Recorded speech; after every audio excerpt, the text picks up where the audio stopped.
കാലവർഷം ശക്തി പ്രാപിച്ചതോടുകൂടി ആയിരക്കണക്കിന് ജനങ്ങൾ ദിനംപ്രതി യാത്ര ചെയ്യുന്ന നാഷണൽ ഹൈവേയിലൂടെയുള്ള ഗതാഗതം ദുസ്സഹമായിട്ടും ഭരണകൂടവും മണ്ഡലം എംഎൽഎയും ഉദ്യോഗസ്ഥ വൃന്ദവും കാഴ്ചക്കാരായി മാറിയിരിക്കുകയാണെന്ന് മുസ്ലിം ലീഗ് കണ്ണൂർ ജില്ലാ പ്രസിഡന്റ് അഡ്വക്കേറ്റ് അബ്ദുൽ കരീം ചേലേരി.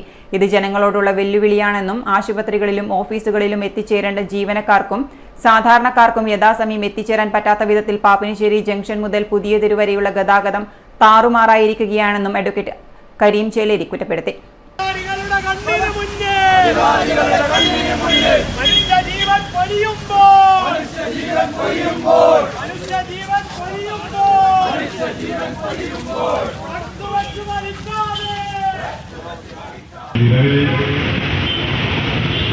അഴീക്കോട് നിയോജക മണ്ഡലത്തെ ടച്ച് ചെയ്യുന്ന പ്രധാനപ്പെട്ട പാത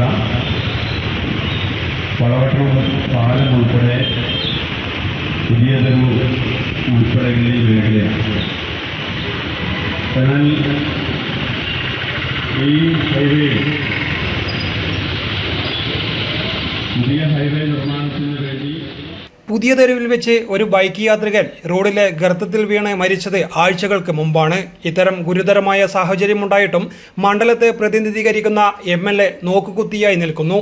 ഉദ്യോഗസ്ഥന്മാരാണെങ്കിൽ പുതിയ ഹൈവേ നിർമ്മാണത്തിന് ചുമതലപ്പെടുത്തപ്പെട്ട കോൺട്രാക്ടർക്കാണ് പഴയ റോഡിന്റെ അറ്റകുറ്റപ്പണികൾക്കുള്ള ചുമതലയെന്ന് പറഞ്ഞ് ഉത്തരവാദിത്തത്തിൽ നിന്നും ഒഴിഞ്ഞു മാറുന്നു.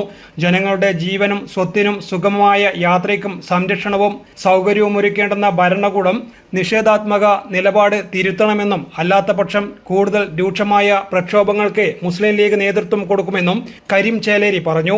പുതിയതൊരു ഹൈവേ തിരമാല റോഡിലെ കുഴികൾ താണ്ടിയുള്ള ദുരിതയാത്രയ്ക്ക് അറുതി വരുത്തണമെന്നും ജീവഭയമില്ലാത്ത സുരക്ഷിത യാത്രയ്ക്ക് നല്ല റോഡ് വേണമെന്ന് ആവശ്യപ്പെട്ടുകൊണ്ട് മുസ്ലിം ലീഗ് അഴീക്കോട് നിയോജക മണ്ഡലം കമ്മിറ്റിയുടെ ആഭിമുഖ്യത്തിൽ പുതിയതൊരു ടൗണിൽ നടന്ന പ്രതിഷേധ പ്രകടനത്തിന് ശേഷം സ്റ്റൈലോ കോർണറിൽ സായാഹ്ന കൂട്ടായ്മ ഉദ്ഘാടനം ചെയ്ത് സംസാരിക്കുകയായിരുന്നു അദ്ദേഹം. മണ്ഡലം Muslim League treasurer N A. Gafoor അധ്യക്ഷത വഹിച്ചു. ജില്ലാ Muslim League secretary B K. Ahammed, ജില്ലാ കമ്മിറ്റി അംഗം കെ.വി. ഹാരിസ്, മണ്ഡലം Youth League president V K. Muhammad Ali, K T. Hashim, Wasil Chalad എന്നിവർ സംസാരിച്ചു. മണ്ഡലം ജനറൽ സെക്രട്ടറി സി.പി. റഷീദ് സ്വാഗതവും സെക്രട്ടറി സിദ്ദിഖ് പുന്നക്കൽ നന്ദിയും പറഞ്ഞു. പുതിയതൊരു മണ്ഡപത്തിന് സമീപത്ത് നിന്ന് ആരംഭിച്ച പ്രതിഷേധ പ്രകടനത്തിന് യൂത്ത് ലീഗ് ജില്ലാ secretary K K. Shinaj, Naseer Chalad, Haris Poothappara, O K. Moideen, Ashraf Haji Kattampally, B. Abdul Kareem, K P A. Saleem, M T. Muhammad, Ashkar Kannadiparamba, M. Muhammad Ashraf, K P. Ajmal, Jalaluddin Arafath, K. Mahmood, C P. Musthafa, M K P. Siraj, Mithlaj Valapattanam, Naseer Athazhakunnu, K. Hamsa, K P. Shafeeq, C P. Jalal, Zubair Kakkad തുടങ്ങിയവർ നേതൃത്വം നൽകി. News desk, City news.